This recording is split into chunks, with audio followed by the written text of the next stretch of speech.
marché de la bande dessinée traditionnelle et le marché des comics ne repose-t-il que sur la nostalgie et que sur les vieux lecteurs que nous sommes? C'est la question à laquelle nous allons essayer de répondre rapidement sur le marché des comics, qui est un tout petit marché, vous le savez, seulement 4% du marché de la bande dessinée en France, un marché dynamique avec 80 sorties par mois, mais beaucoup de casse, parce que beaucoup de titres qui ne marchent pas, ceux qui marchent un peu mieux payent pour les autres, et ceux qui ne marchent pas, eh bien, nous laissent souvent orphelins de séries jamais terminées, et souvent un marché dominé par, vous le savez, du Batman bien entendu, mais aussi quelques perles indépendantes qui arrivent à sortir du lot. On pense à Layla Starr, on pense bien entendu à des séries comme The Nice House on the Lake de James Tynion IV. C'est tout simplement une énorme industrie, mais très peu visible.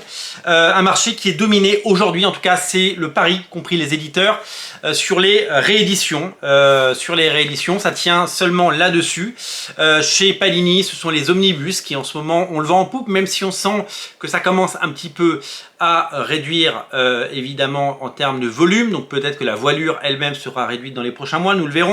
Un marché dominé par les omnibus, par les omniblutes et par les absolutes, des éditions chères pour un public qui a les moyens et pour un public qui peut se permettre de mettre plus de 100 € dans un relié et qui collectionne de façon comme si c'était eh bien son précieux, cette collection qu'on adore tous. Évidemment, il y a des intégrales qui ont toujours eu un beau succès et qui vont caresser dans le sens du poil les vieux lecteurs de Strange et les vieux lecteurs de Special Strange. Ces lecteurs qui ont grandi, qui ont vieilli, qui ont pour certains un pouvoir d'achat et qui peuvent à 40, 50 ou 60 ans s'offrir des belles éditions. Urban a emboîté le pas, même s'ils font l'effort d'essayer de séduire des nouveaux lecteurs avec la collection Urban Nomade. Eh bien, ils ont lancé avec succès les intégrales qui s'appellent les Chronicles chez eux, Batman intégral, Superman intégral, Flash intégral, JSA, la Justice Society of America intégral, autant d'intégrales qui rencontrent un public pareil, de connaisseurs, un public vieillissant et un public qui va vers évidemment ces rééditions parce que eh bien on est sûr que ça marche et on est sûr que c'est bon et on n'est pas déçu. Les Urban Limited vont également là-dedans, on va titiller le lecteur capable de mettre 99 € dans un bouquin, celui qui a du pouvoir d'achat et celui qui est collectionneur, et de plus en plus eh bien on réédite les classiques dans toutes les éditions possibles plutôt que d'éditer des choses nouvelles et intéressantes. Alors on le sait, le marché vient d'en haut, hein, ça vient des États-Unis. Panini ne fait qu'éditer ce que sort Marvel, Urban ne fait qu'éditer ce que sort DC Comics. Quand la qualité n'est pas au rendez-vous, eh bien les lecteurs fuient. On le voit aux États-Unis où les ventes sont faméliques et on le voit en France où les nouveaux titres ont du mal à trouver leur public. On pense évidemment au Spider-Man de Zeb Wells et le Spider-Man avant de Nick Spencer qui n'était pas au niveau de nos attentes et de ce que peut être un Spider-Man. Les dernières ventes des derniers tomes en 100% chez Panini ne sont pas très bonnes, alors que des titres comme le New Warrior intégral arrivent à toucher un plus large public parce que forcément les vieux lecteurs sont au rendez-vous. La BD, c'est un peu la même chose. Et la BD, c'est quand même le grand du marché. Vous le savez, la bande dessinée a pris un énorme coup dans l'aile parce qu'elle n'a pas su se réinventer et a renouvelé son lectorat, dominé par les mangas en 2022. Alors, il paraît qu'en 2023, selon les statistiques qu'on a, eh bien, les mangas sont en forte chute. J'ai entendu parler d'un moins 25% depuis le début de l'année. Alors, moins 25% du pic. Hein. Donc, on partait de très très haut. Hein. L'année 2022 était énorme. L'année 2023, on est à moins 25%. Et les éditeurs, d'abord, ne prennent plus aucun risque. Hein. Il y a très très peu de nouvelles BD par de nouveaux auteurs, comme vous voyez naître sur les étals. En plus, depuis le début de l'année, alors je crois qu'on a parlé d'un moins 12% depuis, sur le premier trimestre pour le marché de la bande dessinée en général. Il faut dire qu'il n'y a pas eu de sortie. D'habitude, à Angoulême, il y a énormément de grosses sorties pour accompagner le festival.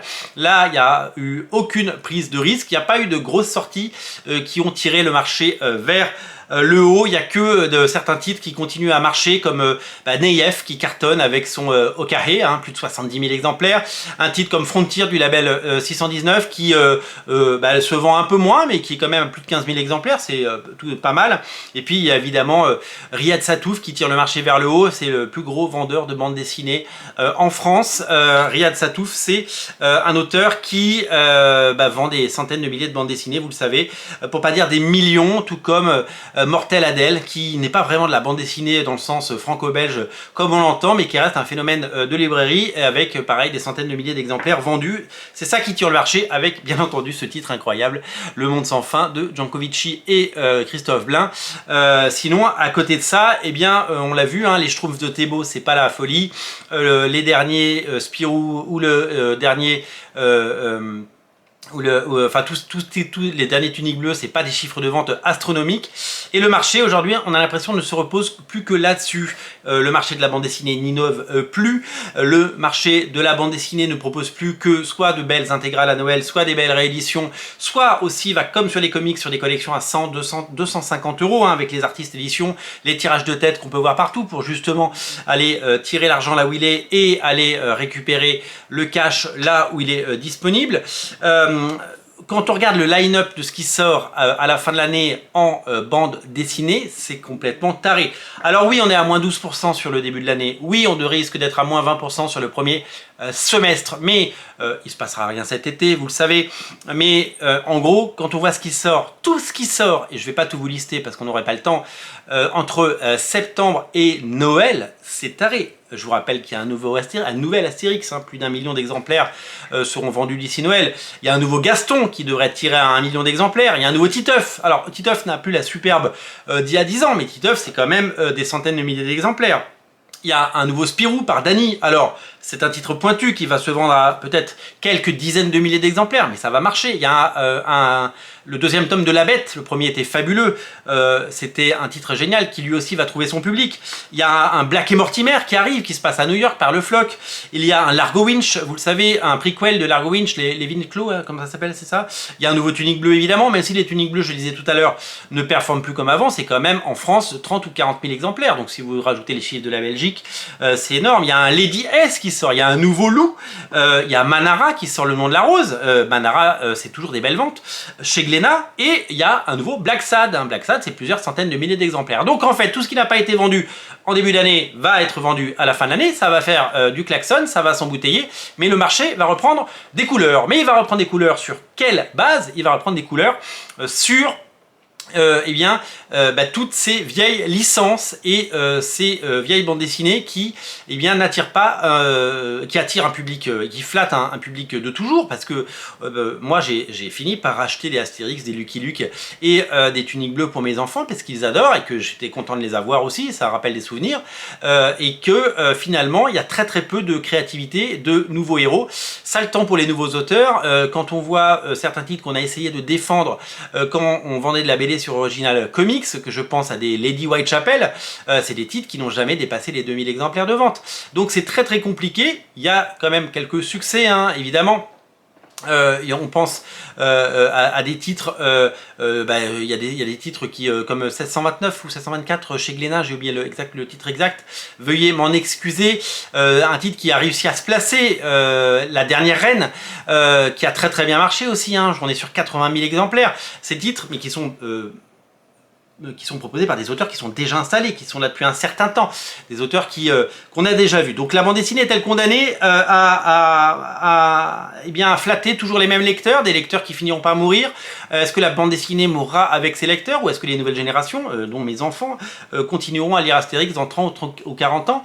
Eh bien c'est la question qu'on est en mesure de se poser, et on se rend compte qu'il y a des similitudes entre le marché des comics et le marché de la bande dessinée, puisque dans les deux cas, eh bien c'est la nostalgie qui est au cœur de ça, et ce sont ces lecteurs qu'on vient titiller et à qui on vient de demander de mettre la main au portefeuille plusieurs fois par mois ou plusieurs fois par an. La seule différence, et je terminerai là-dessus, c'est que dans les comics, on n'a pas vraiment de tête de gondole, à part Sean Murphy qui était capable à lui seul de vendre des dizaines de milliers de Batman. Mais quand on regarde les titres comme Astérix, Gaston et Black et Mortimer, Largo Winch ou Black Sad, on a des têtes de gondole, on a des têtes d'affiche, on a des gens qui vous remplissent un festival, qui vous remplissent des salles de cinéma. C'est l'équivalent de Tom Cruise, c'est l'équivalent de ces superstars qu'on a au cinéma. Et bien là, on les a tout simplement dans la BD, et ce sont les hits qui font marcher les librairies, qui font marcher le réseau, qui font marcher les distributeurs, les diffuseurs et les éditeurs. En revanche, dans les comics, on n'a pas ça, on n'a pas cette tête de gondole, on n'a pas cette tête d'affiche, on n'a pas tout ça malheureusement. Donc écoutez, je vais vous laisser la parole maintenant, vous allez me dire ce que vous en pensez. Parlons ensemble de ce phénomène, je vous laisse la parole, dites-moi évidemment ce que cela vous inspire. Salut!